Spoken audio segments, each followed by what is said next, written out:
So we are going to continue the conversation on a big theme this week, which is the future of pandemic preparedness. We are happy to present this session in partnership with our innovation partner, Open Society Foundation. So thank you for your support in today's event. And I would like to welcome to the stage our two speakers. We have Precious Matsoso, who is the co-chair for WHO's Intergovernmental Negotiating Body and former Director General for South African National Department of Health. And we also have Dr. Krishna Udayakumar, who is the founding director for Duke Global Health Innovation Center. So I'll welcome you both to the stage. Thank you.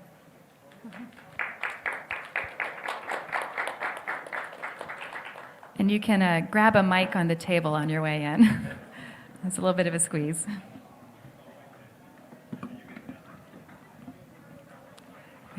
Sit right there. Thank you. Thank you both. Good to see you both. So Precious, you have expressed optimism about the ongoing negotiations around a new accord amongst the WHO member states on pandemic preparedness, prevention, and response. And a draft was just released this week. There have been some criticisms, though, of it having weak language on issues like liability and R&D, and that it actually is a step back in equity. So I'd love to hear your thoughts on that in particular, and overall your response to the draft and where it's right and where maybe it needs to be more work. Well, good afternoon, everybody. I would actually start by saying we don't have an officially released draft. So whoever made comments, I don't know on what basis was that. Officially, we'll have the draft that should be available actually to the public, hopefully on Friday. So the process is such that we normally share an unedited draft. So it's full of errors, spelling mistakes. So if you want, I mean, you can even comment about the grammar and the full stops and punctuation. I just think it's unfortunate that people could even start commenting on You feel a it's draft just like premature at this point?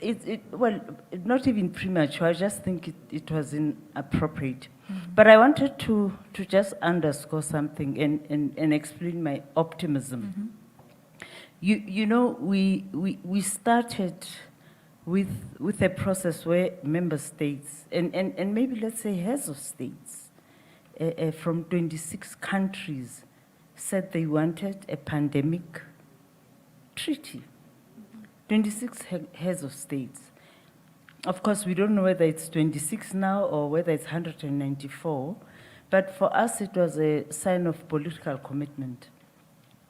But member states, and I always start by saying, you know, in treaty making, you always get the best legal minds who sit and draft a treaty. But with this one, we started by saying to member states, tell us your experiences, share with us what is it you'd like to see this treaty address. And it's a basis on which we will come up with a draft that is appropriate. And what we have here, it's an expression of the desires of member states. But of course, you'll understand that they come from different perspectives, they've got their own national interests, and also the geopolitical landscape has changed. And because of that, we recognize that. So we need something that is balanced, but that will still make the world safer and fairer. Thinking of the geopolitical issues, you know, the U.S. has been a vocal critic of some of this, and that it is going to threaten the sovereignty of states and nations for making their own decisions. That WHO is going to be able to, you know, override their decisions when it comes to future pandemics. What is your response to that criticism? Is it valid? Well, the U.S. expresses its views, but there are a couple of other member states who have said their sovereignty is important. And we've actually incorporated sovereignty as a principle. However, we're saying sovereignty comes with responsibility. It cannot be that in exercising your sovereignty, you can also not protect your citizens. And if you have an outbreak, you cannot inform your neighbors, your neighboring countries, and the rest of the world. And that sharing of information is a sign of responsibility, because they have to prepare themselves and protect their own citizens. So it is from that perspective that we have to, yes, respect sovereignty, but it also has to come with responsibility. And when you think about, I mean, getting so many member states together to agree on things, I'm sure is a fun challenge. But just thinking bigger picture on pandemic preparedness, what do you think are the key factors and the most important things you would like to see, whether it's in this treaty or this accord or just the global health community, focus on moving forward? Well, I think there are 4 key thematic areas, and this, it's the basis on which we try to structure the legal instrument. And the first one is about governance, leadership and governance. And I'm happy that there's a process in New York, in the UN General Assembly, for heads of states to also give attention to a pandemic preparedness and response. And we are saying we should actually not see these 2 processes as de-linked. So for us, governance globally is important, and leadership at the highest level is important, but governance at country level, national, is important.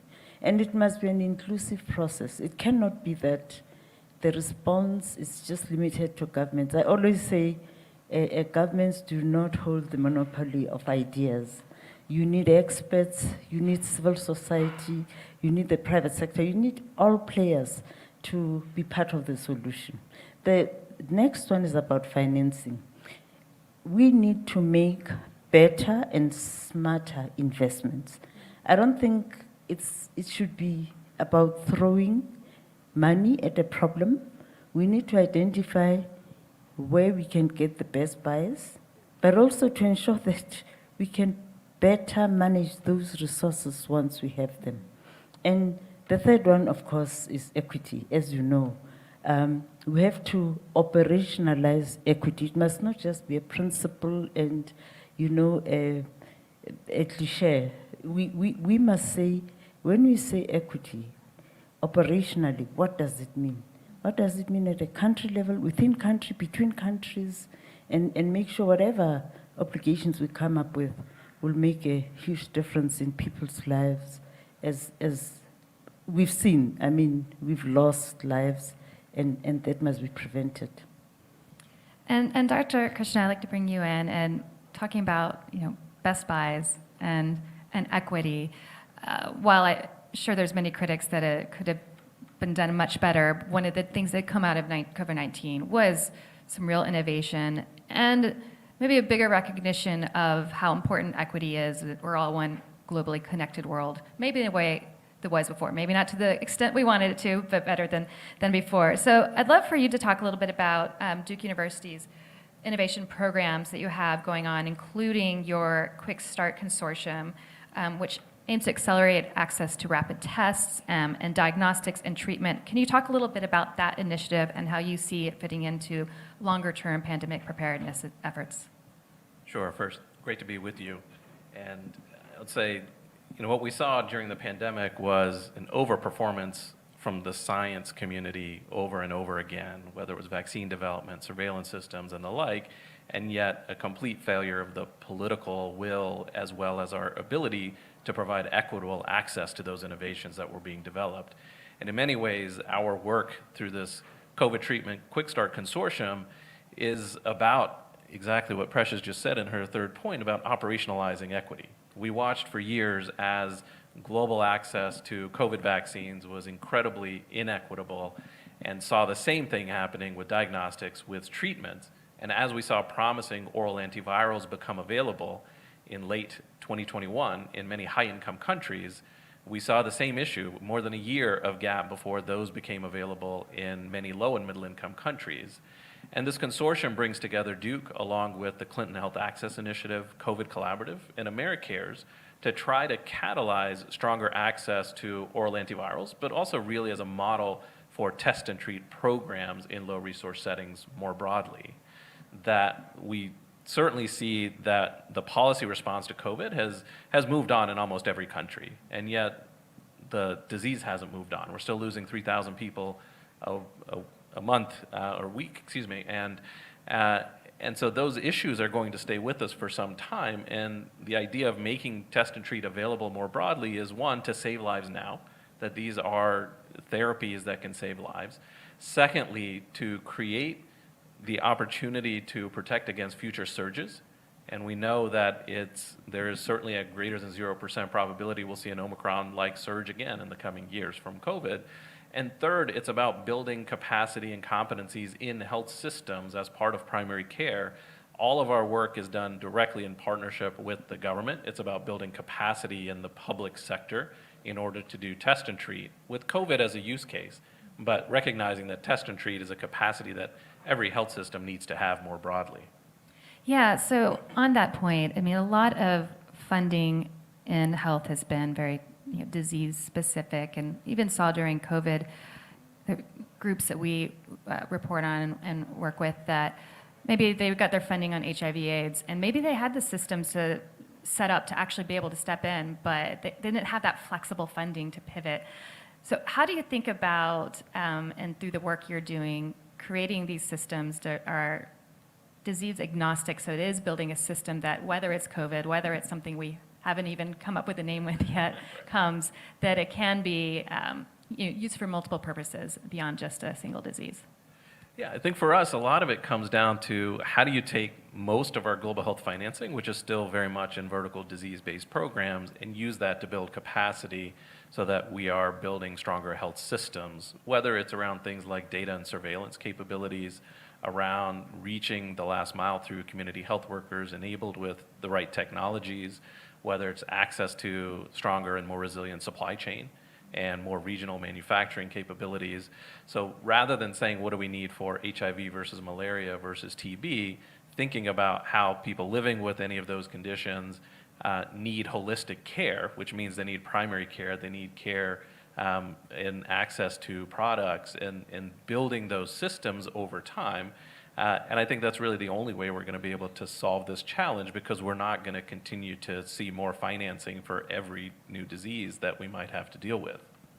Yeah, and Precious, I'd love to get your thoughts on this. And the health financing is siloed, expertise is siloed, right? People build their careers working maybe in specifically one disease. So a lot of times the systems built around it beyond financing. So what would you like to see, and maybe through this treaty or through the conversations this week at WHA, kind of be able to break through those silos? And as we think about pandemic preparedness across all areas of health, how can we effectively do that while also acknowledging there is a need for expertise and silos in many cases, I'm sure, right? So how do you find that balance? What are your thoughts? Well, I mean, I can just share an experience about integrated primary health care approaches. We've always argued that, we put a burden on users of our services by getting them to be treated for one disease on one day. You come on a Monday, you are treated for HIV. You come on a Wednesday for hypertension. You are the same person. You have to use your money out of pocket for transport, going to the same facility. So an integrated approach, when people walk into our facilities, it should be integrated. So we must integrate our services, but we also need to also reduce the burden of our systems by empowering our communities. We need resilient communities. Outbreaks start in communities, they end in communities, but we don't invest in them. We don't invest in empowering them. We don't invest in education so that they don't have to take every ill to the facility, and they don't have to take a pill for every ill. So we need to start thinking differently about how we render health services in general. But communities are important in our responses, but also if we build strong primary healthcare services, it will start with our communities. And just quickly, last time, Dr. Krishna, if you have any thoughts to add to that and how you think about communities as the center of your work? Yes, I fully agree with Precious, and I'd really say we have to build systems that are about community-based models, and rather than building facilities first, we have to think about designing health systems around the individual, around the household, around a community model. And I think now we have the workforce around community health workers, we have the technology that's available to really redesign healthcare from the ground up in much more meaningful and impactful ways. Great. Well, thank you both so much for your time today. And again, thank you to Open Society Foundations for being one of our innovation partners with us at WHA. And we look forward to seeing what happens with this treaty. Well, I look forward to all of you making sure that in our lifetime, this treaty that is intergenerational is going to happen, and that we'll have a safer and a fairer world. Thank you. That's a good note to end on.